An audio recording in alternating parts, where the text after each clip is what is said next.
ගම්පෙරළිය ලියපු මෝඩයා. මොකಾದ වෙනව? මාටින් වික්‍රමසිංහ. දැන් උඹලා ආසයිද ගම්පෙරළිය කියවන්න? එහෙනම් ඉතින් ඌටයි හෙලේ මහාගත් කරු කියන්නේ. මොකද හේතුව මට තේරෙන්නේ නැහැ. ඇයි? ඔන්න තේරුම් ගන්න රොපි කොච්චර බොන්ද කියලා. අර අච්චු පොතේ හරි නැත්තම් ඉස්කෝලේ උගන්වපු ගුරා හරි කියනවා. කවුද හෙලේ මහාගත් කරු? වික්‍රමසිංහ. දැන් ලියනවා මේක විභාගෙට. දැන් උඹලට ෆීල් වෙන්නේ නැහැ ඌ මහාගත් කරුද මොනගත් කරුද කියලා. උගේ පොතක් කියවන්න හිතෙන්නෙත් නැහැ. හිතෙනවද? මට නම් හිතෙන්නේ නැහැ. ඊළඟට ඔබට සිංහල සාහිත්‍යයට අර මොනවද රෙද්දවල් ටිකක් ඉගෙනවනේ. මොකටද ඒවා? අදටත් මම කල්පනා කරනවා මොකටද ඕකේ. අර සැල්ලීනි සංදේශයේ තියෙනවනේ. ඒකේ තියෙනවා පළවෙනිම කවිය මොකද්ද මම දන්නේ නැහැ. ඒකට ආදේශක කවියක් අපි එක දවසයි මට ඇහුනේ. ඒක මට මතකයි. රැය පැමිණිය ඇය පැමිණිය ඇඳ ළඟට. අන්තිමට තියෙනවා සැලලීනිය ටීක් ටීක් පළ කැලණියට. මේක ඇහුවම නම් කවුද ගොන් කියලා අපිට තේරෙනවා. මම ගම්පෙරළිය කියුවේ නම් අවුරුදු 8ේදී. අවුරුදු 8ේදී මම තාත්තට වද කරලා ඉවර වෙලා මෙන්න මේ තැනට ගියා. ඔයා පොඩ්ඩක් බලන්නකෝ. ඒ දේවල් දැක්කහම නම් හෙලේ මහාගත් කතුවරයා මාටින් වික්‍රමසිංහ මහතාම තමයි සර්. ඔයාට ඕන නම් මම මේක තේවන්න. കിളിയേ കിളിയേ മണി മണി മേഘത്തോപ്പിൽ ഒരു മലർന്നുള്ളാർ പോകും.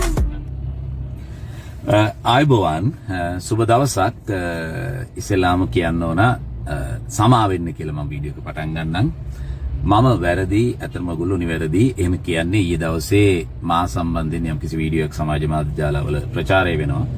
ඉතින් ඒ ගැන පොඩි පැහැදිලි කිරීමක් කරන්න ඕන. මෙන්න මෙහෙමයි. මම ඒක සාමෘත අවකාශයක් තුල පන්තියක් ඇතුලේ කරන ලද කොටසකින් උපුටාගත්ත කොටසක් තමයි වීඩියෝ එකක් විදිහට TikTok කරලා එළියට දාලා තියෙන්නේ. ඉතින් එතනම ඒක ප්‍රචාරය කිරීම සම්බන්ධයෙන් මගේ කිසිම සම්බන්ධයක් නැහැ. ඕක වෙන්නේ ඔන්ලයින් මුදල් ගෙවා පන්තියට සහභාගී වෙන සිසුන්ට අපි වීඩියෝ එකක් දෙනවනේ. ඒක ඇසුරෙන් කරන ලද වීඩියෝ එකක් තමයි ඒ තියෙන්නේ. ඉතින් කොහොම නමුත් එතන ඒ කතාව කියන්නේ මමනේ. ඒ නිසායි කියන දේවල් හැම දෙයකම මම වග කියන්න ඕන. ඒ කතාව කියන්නේ මම.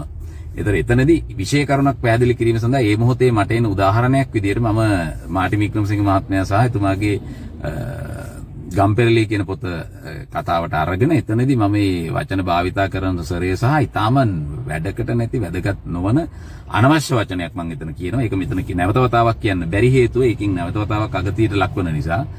ඉතින් ඒ වචනේ ප්‍රකාශ කිරීම සම්බන්ධයෙන් මට මා පිළිබඳව තියෙනෙත් එක්තරා නුරුස්සන සුළු හැඟීමක්.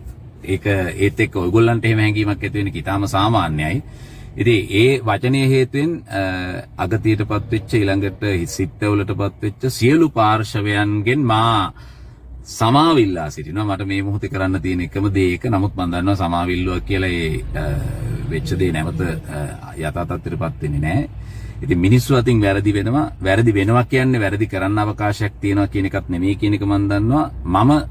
මට කියන්න තියෙන්නේ මින් ඉදිරියට එවැනි දේවල් නොවන විදිහේ වගකීමක් මා සතු වෙනවා. කොහොම නමුත් ඉතින් ඒ වෙච්ච දේ වුණා ඒක වැරදි. ඒ වැරද්දට මට සමාව ගන්න එක තමයි ඔයගොල්ලන්ගේ කරන්න තියෙන්නේ. සමාව වෙන්න. ඉතින් එහෙනම් සුබ දවසක්.